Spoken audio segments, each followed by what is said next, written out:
মতামত বাদ দিয়ে জুলাই সনদ একতরফাভাবে চাপিয়ে দেওয়া হয়েছে বলে মন্তব্য করেছেন বিএনপি মহাসচিব মির্জা ফখরুল ইসলাম আলমগীর। এতে জাতীয় ঐক্যের পরিবর্তে বিভাজন সৃষ্টি হবে বলেও আশঙ্কা প্রকাশ করেন দলের নেতারা।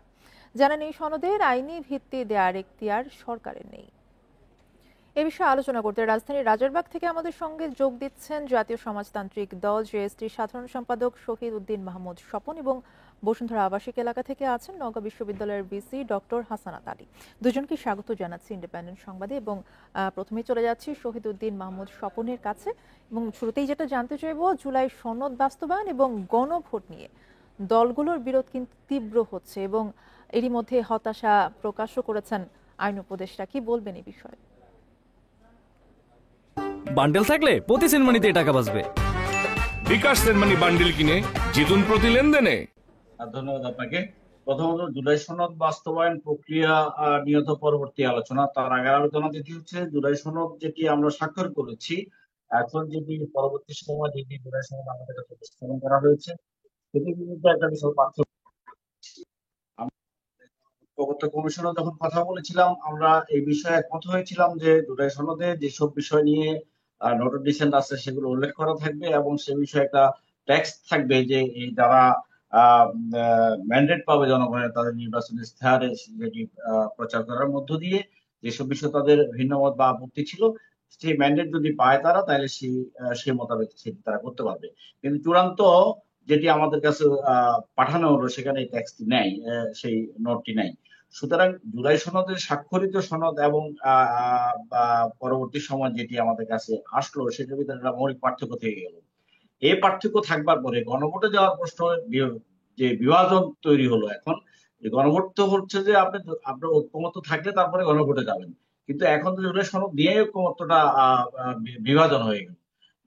যেই ঐক্যমত্যের ভিত্তিতে নোট অফ ডিসেন্ট সহ জুলাই সনদ গণভোটে যাওয়ার কথা এবং আগামী জাতীয় সংসদকে বিশেষ ক্ষমতা দেওয়া জুলাই সনদ বাস্তবায়ন করবার জন্য, সেজন্য তো গণভোটটি আমরা আয়োজন করবার জন্য একমত হয়েছিলাম। গণভোটের সময় নিয়ে আমাদের বিতর্ক ছিল, দ্বিমত ছিল, একসাথে আমরা কেউ চেয়েছি কেউ আগে চেয়েছি, সেই নিয়ে বিতর্ক ছিল, সেটা নিয়ে একটি সমাধান হতে পারে। কিন্তু এখন যে চূড়ান্ত উত্থাপিত যে সনদ, সেখানে যে মূল বিতর্ক থেকে যাচ্ছে, তাতে করে গণভোটের অনিশ্চয়তা তৈরি হচ্ছে। গণভোটের অনিশ্চয়তা তৈরি হওয়া মানে হচ্ছে জুলাই সনদের অনিশ্চয়তা তৈরি হওয়া। আর এই গণভোটের মাধ্যমে জুলাই সনদে যে সম্মতি জনগণের দরকার এবং একই সাথে আগামী সংসদকে যে বিশেষ সাংবিধানিক ক্ষমতা দেওয়া দরকার, যে সংবিধানের মৌলিক কাঠামো যেহেতু এখানে পরিবর্তন করা হচ্ছে, যেমন পার্লামেন্টের উচ্চ কক্ষ থেকে শুরু করে অনেকগুলো বিষয় আছে যেগুলো আমাদের বিদ্যমান সংবিধানে নাই।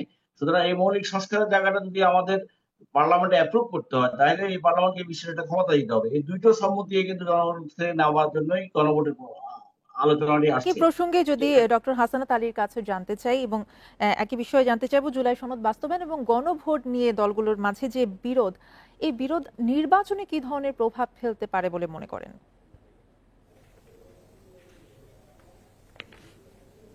ধন্যবাদ আপনাকে। দেখুন, আমি জামাতে ইসলামের যিনি নেতা তাহের সাহেবের বক্তব্য শুনলাম, বিএনপির মহাসচিব মির্জা ফখরুল ইসলাম আলমগীর এবং সালাউদ্দিন সাহেবের বক্তব্য আমি শুনলাম। আমার একজন সহ আলোচক কিছুক্ষণ আগে বললেন, বিএনপি এবং আমার যে সহ আলোচক জাসদের যে নেতা, তারা বলছেন যে সনদে তারা স্বাক্ষর করেছেন বা যে সনদে ঐক্যমত্য হয়েছে, বাস্তবে চূড়ান্ত যে সনদটা তারা হাতে পেয়েছেন তার সাথে সেই স্বাক্ষরিত সনদের কোনো মিল নেই। এটি যদি সত্যি হয়ে থাকে তাহলে এটা গুরুতর একটি অভিযোগ। এই গুরুতর অভিযোগ কিভাবে সমাধান হবে সেটি তো এখন একটা বড় প্রশ্ন। আমার না ছোট করে কয়েকটা জিনিস মনে প্রশ্ন জাগে। আমি সংবিধান বিশেষজ্ঞ নই, আমি শিক্ষক মানুষ। দেখেন, টোটাল এই সনদের ধারা বোধহয় 84টি, 25 পৃষ্ঠার একটি সনদ এবং এর মধ্যে 48টি ধারা হলো সংবিধান সংস্কার সংক্রান্ত বা সংবিধানের সাথে সংশ্লিষ্ট।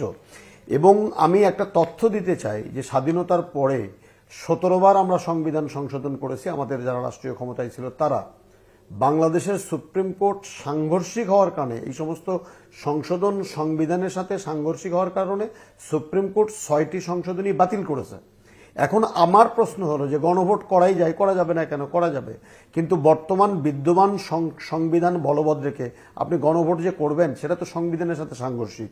কারণ এই বিদ্যমান সংবিধানে গণভোট করার কোনো বিধান নাই। জিয়াউর রহমান সাহেব এই গণভোটের ব্যবস্থা করেছিলেন, বিগত সরকার সেটাকে বাতিল করে দিয়ে গেছেন, তারপরে আপনি গণভোট করবেন। ফিরবো আপনার কাছে এই একই বিষয়ে, গণভোট নিয়ে বলছিলেন, এবং গণভোট নিয়ে যদি আমি শহীদুদ্দিন মাহমুদ স্বপনের কাছে জানতে চাই যে নির্বাচনের আগে গণভোটের দাবিটা কেন, এবং এতে সুবিধা বা অসুবিধা কোথায়? না, যারা দাবি করছেন তারা তো সুবিধা অসুবিধার কথা তারা নিজেরাই বলছেন। আমরা আমাদের দল এবং গণতন্ত্র মঞ্চের পক্ষ থেকে আমরা এই বিষয়ে বিভাজিত রাজনৈতিক যে গণভোটের প্রশ্নে আমরা এটা নেগোসিয়েট করবার চেষ্টা করেছি। আমরা উদ্যোগ নিয়েছিলাম কথা বলবার জন্য যে এই বিষয়ে আমরা একটা ঐক্যমত্যে পৌঁছানোর জন্য। তো সেই বিষয়ে আমরা ঐক্যমত্যে পৌঁছাতে পারিনি। এমন ঐক্যমত্য কমিশন কিন্তু এই ঐক্যমত্য ছাড়াই কিন্তু সরকারকে এই বিষয়ে তারা মতামত দেওয়ার কথা সিদ্ধান্ত হয়েছে। এখন প্রশ্ন হচ্ছে যে আগে এবং পরে দুইটার ভিতরেই যুক্তি থাকতে পারে, কিন্তু আমরা মনে করছি যে এই আমরা জুলাই সনদটাকে বৈধতা দেওয়ার জন্য যে গণভোটটি দরকার সেটি আমাদের সময় সবকিছু মিলিয়ে যদি আগামী নির্বাচনের সাথে একসাথে হয় অনেকগুলো লাভ থাকতে পারে। সেটি হচ্ছে যে নির্বাচনে যে জনগণের যে উপস্থিতি, সর্ব উপস্থিতি হবে তাদের করে এই গণভোটের সম্মতির ভোটের সংখ্যা বাড়বে। এছাড়া আগে যদি হয়, আমাদের অতীত অভিজ্ঞতা বলে যে গণভোট গুলাতে জনগণের ব্যাপক অংশগ্রহণ সেভাবে থাকে নাই, এবং সেই হিসেবে এই গণভোট গুলা খুব বেশি সফল হয়েছে তেমনও না। অনেক ভোট দেখানো হয়েছে কিন্তু জনগণের উপস্থিতি ছিল না। নির্বাচনের সময় হলে সেই জায়গাটাকে আমরা এনশিওর করতে পারবো যে আমরা যেহেতু বিভিন্ন রাজনৈতিক দলগুলো সংস্কারের পক্ষে, সমস্ত রাজনৈতিক দলগুলো এই নির্বাচনে অংশগ্রহণ করে তারা জনগণকে উদ্বুদ্ধ করতে পারবে যে একই সাথে এই গণভোটের পক্ষে ভোট দেওয়ার জন্য এবং তার মনোনীত প্রার্থীর পক্ষে ভোট দেওয়ার জন্য। এটির সুবিধা হচ্ছে হাসনাত যে আলীর কাছে যাব এই বিষয়ে আরো একবার। আপনি বলছিলেন গণভোট প্রসঙ্গে বিএনপি আসলে জাতীয় নির্বাচনের আগে গণভোটের পক্ষে নয় কেন, এবং আপনার এই বিষয়ে কি পর্যবেক্ষণ? দেখেন, আমি সেটি বলার আগে বিএনপি কেন রাজি নয় এটা বিএনপির নেতাকে প্রশ্ন করলে তারা হয়তো ভালো বলতে পারবেন। তবে জাসদের যিনি নেতা তিনি কিন্তু স্পষ্ট করে একটা জিনিস বলেছেন যে যদি একই দিনে হয় সেখানে ভোটাররা বেশি থাকবে, মতামত বেশি পাওয়া যাবে ভিন্নভাবে, তাহলে সেখানে কিন্তু সমর্থনের সংখ্যাটা কমে যেতে পারে। আমি আরেকটা প্রশ্ন আপনাকে একটু বলতে চাই। দেখেন, আমাদের গত 18 বছরে জায়গাটা ছিল একটি সুষ্ঠু এবং পার্টিসিপেটরি, সবার কাছে গ্রহণযোগ্য একটি নির্বাচন। আমরা একতরফা নির্বাচন দেখেছি, রাতের ভোট দেখেছি, আমরা তুমি আমি ডামি নির্বাচন দেখেছি। মানুষ একটা নির্বাচন চায়। সেই নির্বাচনটা কেমন হবে? জুলাই 24-এর জুলাই চেতনাকে বুকে ধারণ করে মানুষ তাদের সরকার নির্বাচন করবে, একটি সংসদ। সেই সংসদে দেখেন এই প্রস্তাবের মধ্যে একটা জিনিস আমি বুঝতে একেবারেই অক্ষম, যে সেটি হলো যে সংবিধান সংস্কার বা সংবিধানের অ্যামেন্ডমেন্ট বা সংযোজন জুলাই সনদ, এটি কিন্তু আইনগতভাবে বা প্রক্রিয়াগতভাবে জাতীয় সংসদেই কিন্তু এটা অনুমোদিত হওয়ার কথা, অ্যাকনলেজ হওয়ার কথা। তা আপনি জাতীয় সংসদ নির্বাচন করে সেখানে আপনি বলছেন যে 270 দিনের জন্য একটি সংবিধান সংস্কার পরিষদ হবে। তাহলে এই যে সংবিধান সংস্কার পরিষদ, সেখানে আবার বলে দিচ্ছেন 270 দিন তারা আলোচনা করবে। আলোচনা করার পরে যদি ঐক্যমত্য না হয় তাহলে অটোমেটিক্যালি এই 48টি সংশোধনী সংবিধানের অংশ হয়ে যাবে। তাহলে এই আলোচনার প্রয়োজনটা কি? এই রাষ্ট্রের সম্পদ খরচ করে এই 270 দিন একই পার্লামেন্টের একটা সময় তারা রোল প্লে করবে অ্যাজ পার্লামেন্ট মেম্বার, এবং আর এক সময় তারা রোল প্লে করবে যে সংবিধান সংস্কার পরিষদ। এটি তো আমার কাছে গত এই পুরা ঐক্যমত্য কমিশনের আলোচনার মধ্যে একটি এই জাতীয় কোনো প্রস্তাব বা আলোচনা ছিল বলে আমি অন্তত জানি না। এটা আরেক ধরনের সংকটের জায়গা তৈরি করে কিনা সেই বিষয়টা ভেবে দেখা দরকার। স্বপনের কাছে জানতে চাইবো যে বিএনপি বলছে জুলাই জাতীয় সনদ বাস্তবায়নে সংবিধান অনুযায়ী এই সরকার আদেশ জারির এখতিয়ার রাখে না, কিন্তু কিছু দল কিন্তু এই বিষয়ে অনড়। কি বলবেন? আমাকে বলছেন? জি জি জি। না, এটি তো সরকার, সিদ্ধান্ত তো সরকার গ্রহণ করে, কিন্তু আদেশটা জারি হয়তো রাষ্ট্রপতির নামে। আমরা তো একটা সাংবিধানিক প্রক্রিয়ার ভিতরে আছি। আমাদের জুলাই গণ অভ্যুত্থানের মধ্য দিয়ে এই সরকার কিভাবে তো তৈরি হয়েছে, গঠন হয়েছে আমরা জানি। আহ জুলাই এরপরে যে সরকারের যে প্রক্রিয়া সেটি তো সাংবিধানিক ভাবেই চলছে।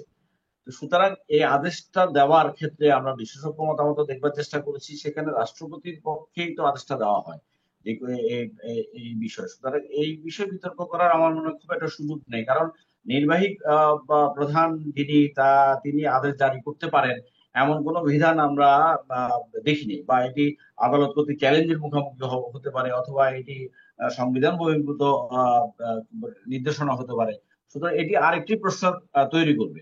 সেই জন্য যেটি আমরা আমাদের প্রচলিত ব্যবস্থা, যে জুলাই সনদের জন্য যে আদেশ লাগবে, সেই আদেশটি রাষ্ট্রপতির পক্ষ থেকে জারি করাটাই আমরা যুক্তিসঙ্গত মনে করি। জি, আমি আরো একবার শেষবারের মতো ডক্টর হাসানাত আলীর কাছে যাব এবং আপনার কাছে প্রশ্ন রাখতে চাই যে জুলাই সনদের সুপারিশ মালায় ভিন্নমত অথবা নোট অফ ডিসেন্ট না রাখা অগ্রহণযোগ্য এমনটা বলছে বিএনপি। আপনি এই বিষয়টিকে কিভাবে দেখছেন? দেখেন, আমি শুধু প্রথমেই বলেছি আমার প্রারম্ভিক বক্তৃতায় যে এটি যদি সত্য হয়ে থাকে তাহলে এটি অগ্রহণযোগ্য নয়, একটি গুরুতর অপরাধের অভিযোগ এটি আর কি। সেই গুরুতর অভিযোগ এর ব্যাখ্যা সরকারের পক্ষ থেকে আসবে, বা এই ঐক্যমত্য কমিশনের কাছ থেকে আসাটা খুবই জরুরি, কারণ বিএনপির মতো একটি বৃহৎ দল এই অভিযোগটি উত্থাপন করেছে। আমি শেষে শুধু একটা কথা বলতে চাই, আইন উপদেষ্টা স্যার একটি কথা বলেছেন যে এই 24-এর পক্ষভুক্তর মধ্যে অনৈক্য ওনাকে হতাশ করেছে, আমাকে আতঙ্কিত করেছে, আমাকে শঙ্কিত করেছে। কারণ 24-এর পক্ষভুক্ত শক্তির মধ্যে যদি এই জুলাই সনদের বাস্তবায়ন বা এই সমস্ত পদ্ধতিগত খুঁটিনাটি বিষয় নিয়ে যদি বড় ধরনের বিভাজন তৈরি হয় এবং এই বিভাজনের ফলে যদি নির্বাচন বাধাগ্রস্ত হয়, তাহলে সবচেয়ে বেশি ক্ষতিগ্রস্ত হবে এই জুলাইয়ের পক্ষভুক্তি শক্তিরা। আমি রাজনৈতিক নেতৃবৃন্দকে এবং এই জুলাইয়ের পক্ষভুক্ত সকল শক্তিদের কাছে আমি অনুরোধ রাখতে চাই যে এই 1400 জন প্লাস মানুষের রক্তের বিনিময়ে অর্জিত আমার এই দেশ, সেই দেশে যেন আবারও ফ্যাসিজম মাথাচাড়া দিয়ে উঠতে না পারে আমাদের অনৈক্যের কারণে।